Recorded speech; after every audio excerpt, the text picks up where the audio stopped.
Well, we are definitely out of the studio today. It's pretty cool. We are sitting down here in central Ohio. I came down this weekend for a doe hunt, um, but we'll dive into the details of that in a minute. But I've got one of my best friends, Matt Godown, here with me today. We're hanging in his backyard. What's going on, Matt? Not much. Just like I said, hanging out in the backyard. Don't get no better than this, and sitting in somewhat of the outdoors. Not what we are in this morning, but pretty close. I almost feel like I should have sunscreen on or something with the way the weather's Yeah, been, but it's a little warm. so I came down this weekend. What I've done, what are we at, like probably 6, 7 years of this now, I feel like, where I've kind of Yeah, come down that first week, usually like the first weekend in October, we kind of do a little brief hunt. Um, trying to target a couple does, or if we've got some bucks patterned. We've never killed a buck this weekend, but we definitely try it. yeah. I killed a buck the weekend after this. I think came in. Remember, we set that stand, hunted it, and I killed my buck the next day. I think, That's and it right. was early Yeah, season. that's right. And this is at a property that you actually don't own. It's property you've got permission on. And fortunately, the landowner's nice enough to give a Michigan boy permission to hunt on it with you. So With a little bribery. right, right. But I think something really cool that the listeners would like to hear is the backstory to all of this. So actually, when Steve, Ron, and I had Providers Television show, Steve and Ron went out of state to Kentucky, I believe, had an absolutely miserable hunt. I mean, they did not have fun at all. Um, Probably got taken for a little bit of money, and that was the first out of state experience. Well, your buddy Jay, his brother watched the show and actually reached out to us, I think, on social media and said, "Hey, if you guys want to come down to Ohio next year, we've got a cabin, we've got quads, we've got a place to hang deer, we've got hunting property. Why don't you guys come on down?" And Steve, Ron, and I were all like, "What is this? Like, is this too good to be true? What's the catch?" And to find out, we drive down and meet up with Jay and Matt, and we stay at Matt's hunting cabin, which is on a sweet piece of property. And I think the story of how you acquired this piece of property is one that I got to hear. So yeah, it's a cool one to tell. Honestly, like it was 2012, and kind of ended 2011. Um, Grew up in Ohio, obviously. I grew up going down to Southern Ohio, close to where the cabin is. Going to church camp, and always said, "Man, I'd love to live down here and hunt down here because it's not flat like the rest of Ohio. I swear you're in Tennessee." So as the Michigan boys figured out, it's not flat. No. That's a whole nother story. But anyways, I fell in love with that area when I was younger. Said it'd be always cool to own property down there. Never thought it would happen, but anyways, long story shorter, my buddy Jay, his brother lived down there, and I would go down and hunt with him a little bit. And then Jay actually acquired a property down that way, and back and forth. I went down hunting with him at his property for a few years, and then property we own now actually came on the market. So I was like, man, this is awesome. Let's try to get this. Me and my wife talked about it. She said, that's fine. Let's try it. They were asking, I don't know, it was 80 or $90,000, I think, something like that. It was pretty substantial. For how many acres? 33 and a half. And I was like, well, I think we can make this happen though. So we're like, let's go to the bank and see what we can get done. And then we found out that if you're not living there, it's not your full time residence. You got to have 20% down. And we're like, there's no way. So we thought that property was done. Jay's brother Brad did some realty at that time, and he said, "Hey, I have another property that you might want to look at. It's only like 15 acres, nothing, no cabin, no house on it, no anything, but they're willing to sell it pretty cheap." I'm like, "Okay, let's go look at that." So we went and looked at that. It's going through a state thing, and I'm like, "Sweet, we're in. We'll do this." So it literally went on. few months, like, "What's going on?" "Oh, it's fine. It's gonna sell. It's gonna sell. You're fine." It went on. We were almost a year into it, and I'm like, "What is going on? Like, we just wanna buy this property." And they're like, "Well, we promise something's gonna happen." Well, at that time, Jay said, "Hey, listen, the guy that bought that property logged it, and now he's throwing it back up on the market for sale. And like, maybe we can maybe we can afford it now." And we kind of checked into it, and was like, "Man, I don't know. Still, we can come up with 20% down." He dropped the price like 78,000 or something like that. And but then, literally within a few months of that, my grandmother was not doing well at all, and went to the hospital to visit her. And she's just like, "Hey, I just wanted to let you guys know that I lost my father when I was real young. I was 19." But she said, "I just want to let you guys know that he had set up years ago that anything happened to him because he had multiple heart issues through the years. So I think he just knew he probably wouldn't a long, long time." So, anyways, she's like, "I just want to let your brother know that like anything happens to me, that part of the inheritance is going to you guys. That's why your dad wanted it." We're like, "Well, that's cool, ground, but we want you like we'll talk about this later." She didn't last much longer. Passed away, and so we're like, "Man, it's terrible losing my grandma." Then this property came back up on the market, and thank goodness, like, not that I would ever want to lose my grandmother, but we had the 20% down. So we call them like, "Listen, we got 20% down." And the realtor's like, "I'm so sorry. Like, they just put a contract on it." I'm like, "No." So this couple put a contract on it. They'd already moved like some equipment in there, already started like painting some stuff on the cabin that I have. So I'm like, here it goes again. Here, thought we had it, it's gone again. So, um, it was about a few weeks later. I told that realtor at that time though. I said, "Listen, anything happens, you please let me know. Like, let me know." So it was not literally like I said. A couple weeks later, I get a call on a Wednesday night, and he's like, "You're not gonna believe this. That property is back on the market. They didn't show up at the closing, and the owner's coming in here in a little bit." He's like, "You want to put an offer on?" I'm like, yeah." And I said, crazy thing is, we'd been praying about this. I'm like, "Lord, why is this taking so long?" I mean, this is a year and a half later now at this point from the first time we set feet on the property, and just kept praying and kept hearing like 55,000, 55,000. I'm like, "What is? There's no way. There's no way." But anyways, I said, "Well, we'll give 55,000 for it," and he's like, he's not. He's asking like 78 or whatever. I'm like, That's what I can do." So I got home, told my wife, like, "Hey, I just put an offer on that." I said, "There's no way we're gonna get it. This is what I offered." So I get in the shower, literally get out of the shower, my phone's ringing. And I'm like, "Hello," and it's the realtor, and he's like, "You're not gonna believe this. He just accepted your offer. You guys are landowners." I'm like, "What?" So like I'm literally calling everybody I'm calling Jay. I don't remember if I called Greg and Steve. No, I'm because like, we didn't even "Oh know yeah, you you didn't know yet. you yet." Yeah. Sorry, yeah, I wouldn't have called them yet. So I called Jay, and I'm pacing back and forth in the house. I just couldn't believe it. So, anyways, we close on that. Just a dream come true with the property. It's 33 and a half acres. It's got a little cabin on it. And we were just ecstatic. Jay was ecstatic. It's a new hunting property we could hunt. Along with that, we had, like, Jay and I had been doing a lot of kids' outdoor stuff. So we were able to bring kids there to hunt. I mean, actually come there and stay.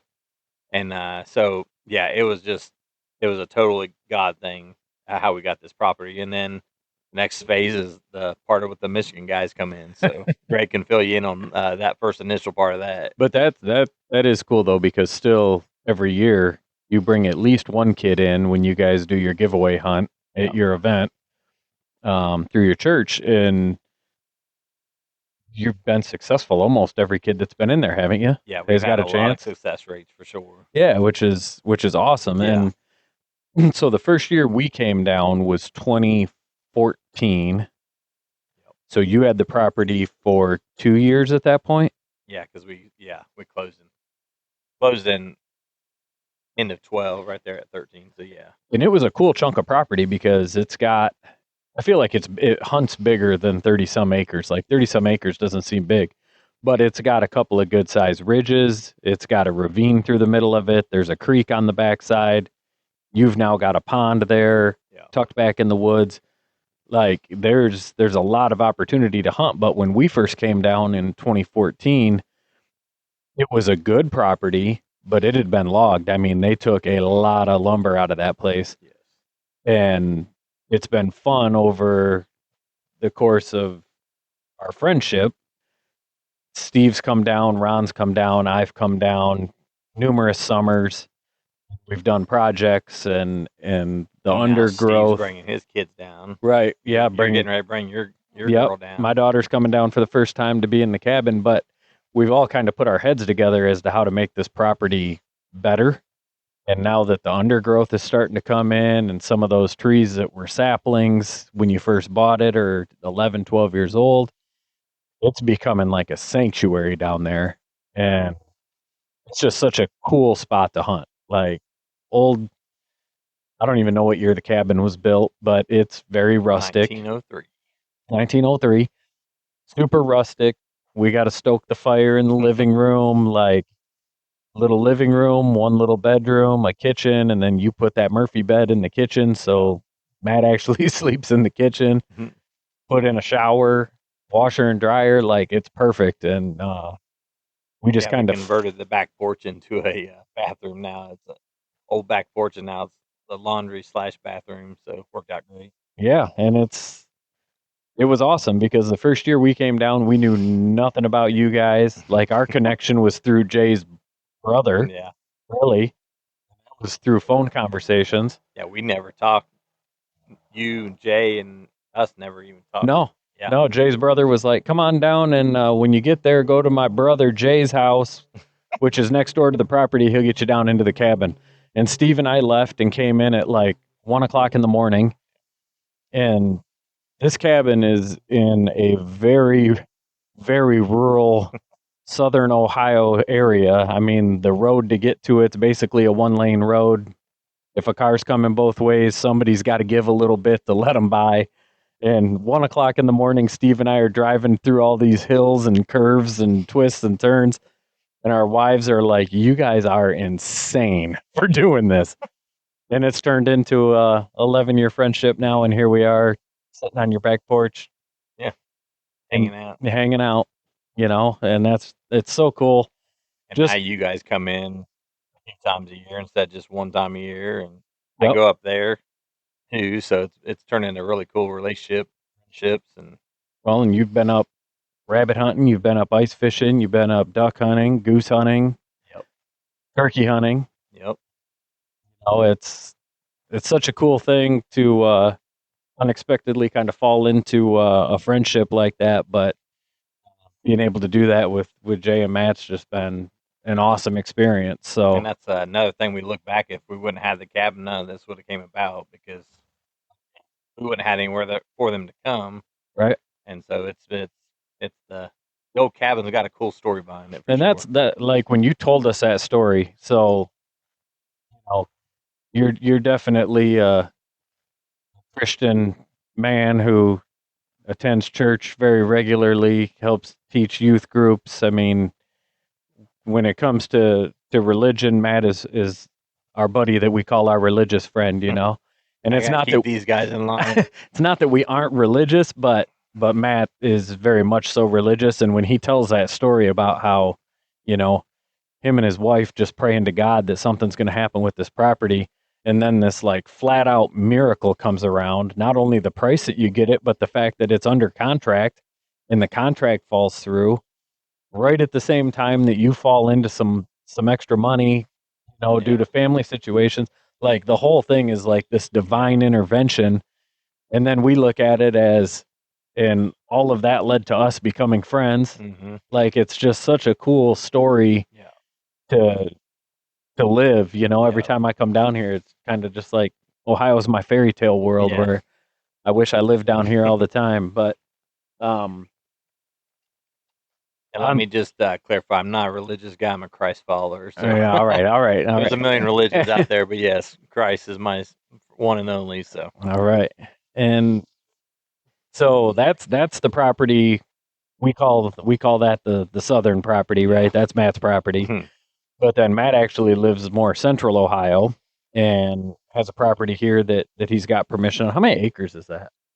50 on one side, 150 on the other, and we were allowed to hunt the 150 on this side. And it's awesome. It's a big field on the east side, a big field on the west side, and then a creek bottom that runs north to south, and just travel corridors for these deer. So I've been coming down and hunting that property quite a bit with Matt.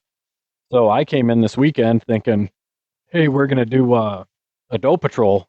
Yeah. You know, you got your guy from Honduras. He's from church, right? Is he from church? No, just a friend of the family. Okay. Yep. So he loves venison. His family can use it. So we were coming down saying, hey, we're gonna see if we can get him a deer. We're gonna see if we can get the guy that lives on the property the deer. And it's like 87 degrees yesterday and about the same today. So real quick. so what we ended up doing is deciding we were gonna make some improvements while we were in there this weekend. What And we did.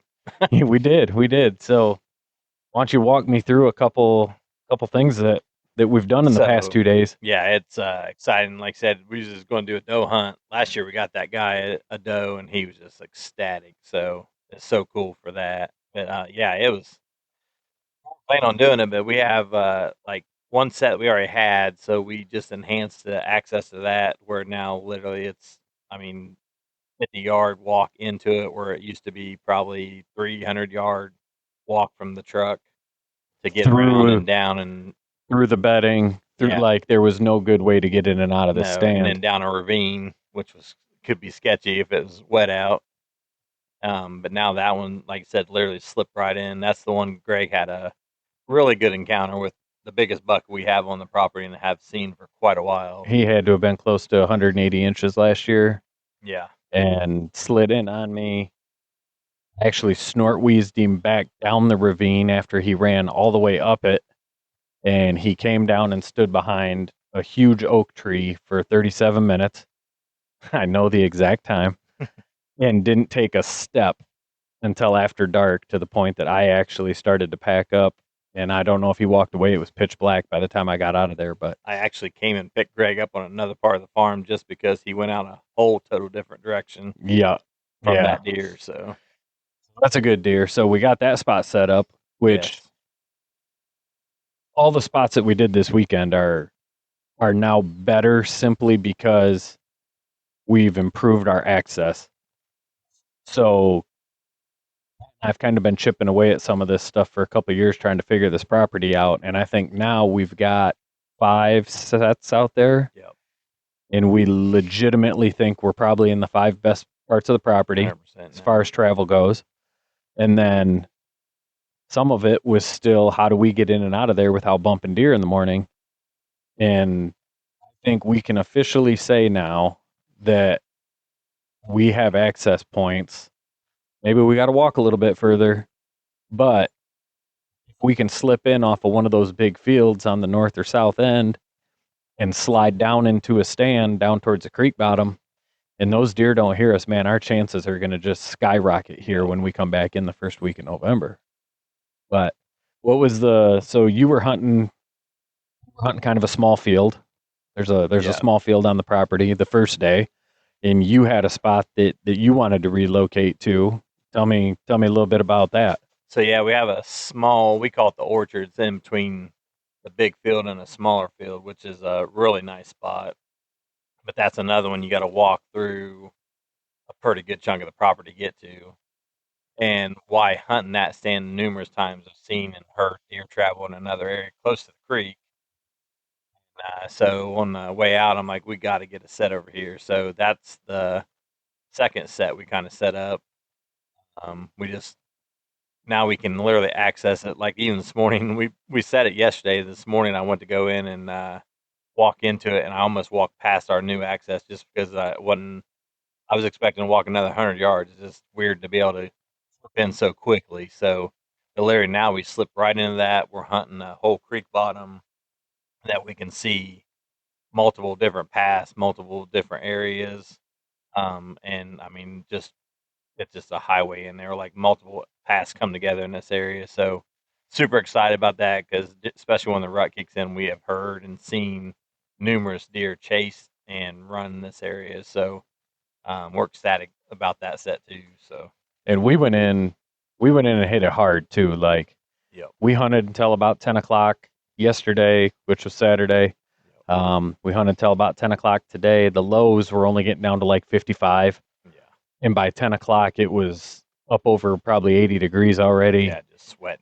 And so we bail out, get changed at the truck, grab saws. I mean, we were using chainsaws, we were using everything. Went back in, hit these spots hard. Yep, I mean, we knew we weren't in there to be stealthy, yeah, no, but just get it done, get it out. done, get out of there. I think sometimes when the deer hear chainsaws and that type of thing, they're less likely to spook than if you try to go in and be stealthy and bump them 100%. around. So we went in, hit these spots hard, and Matt may be back in on the cold front this Tuesday Yeah, down here. our Tuesday this week drops tremendously. What 20, almost 30 degrees Yeah, drop. So it's yeah, and a chance of rain, which yep, nobody's had rain in forever. I mean, it's been dry. they're running corn down here already. Most of the beans are already gone. Like it's insane. Back home, we're running a lot of beans in Michigan, but I haven't seen them running corn yet.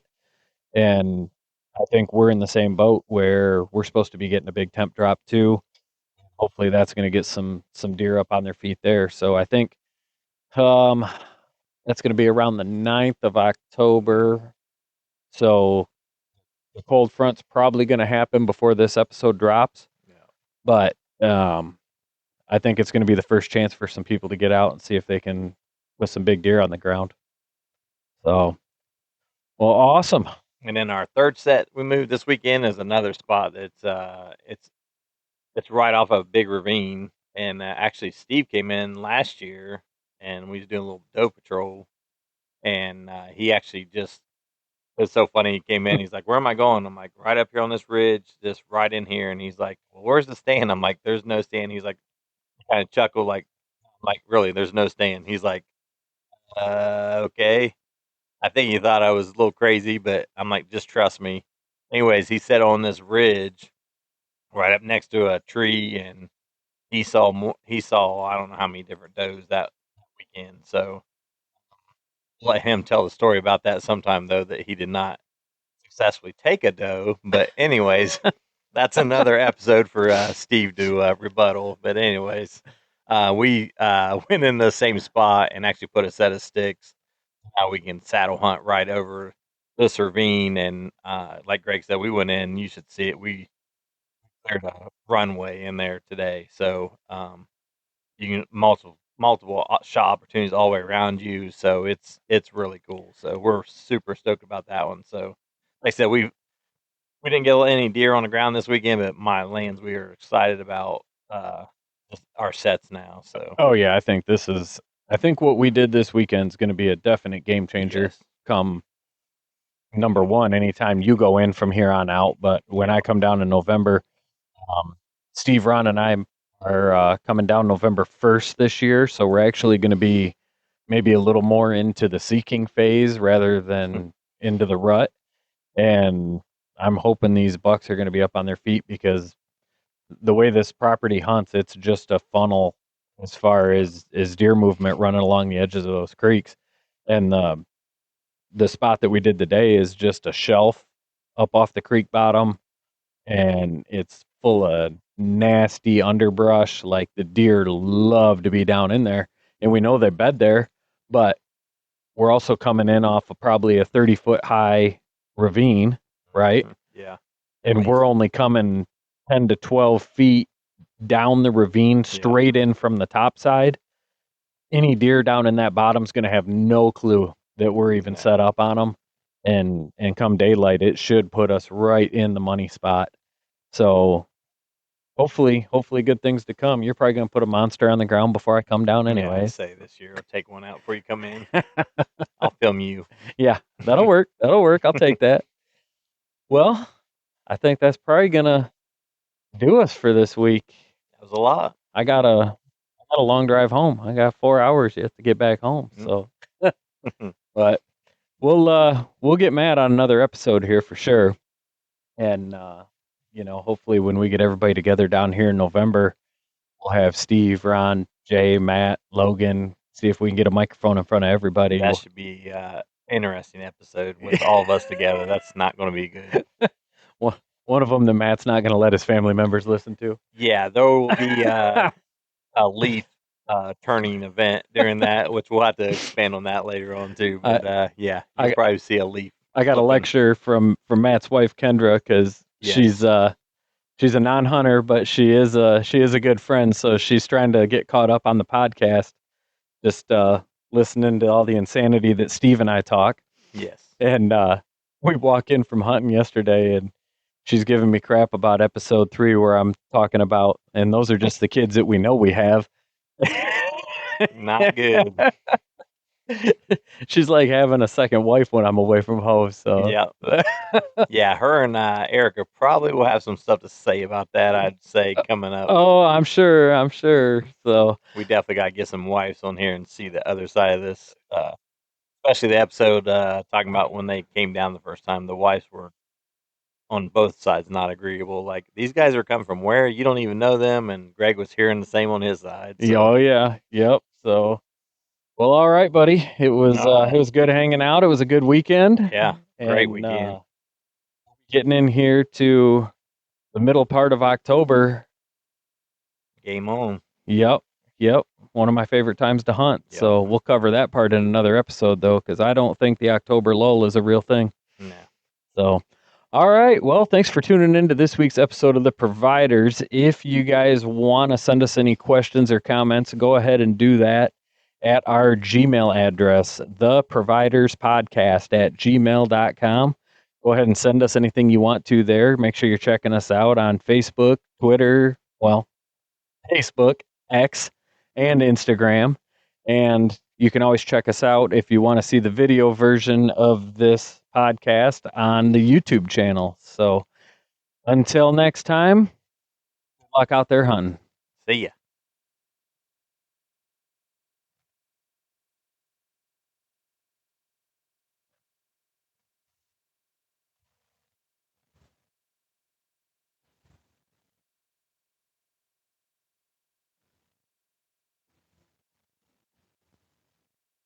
I started freaking out that stopped recording because my computer went to sleep. You were in the middle of your story, and I'm like, wake up. Oh, sleepy. All right.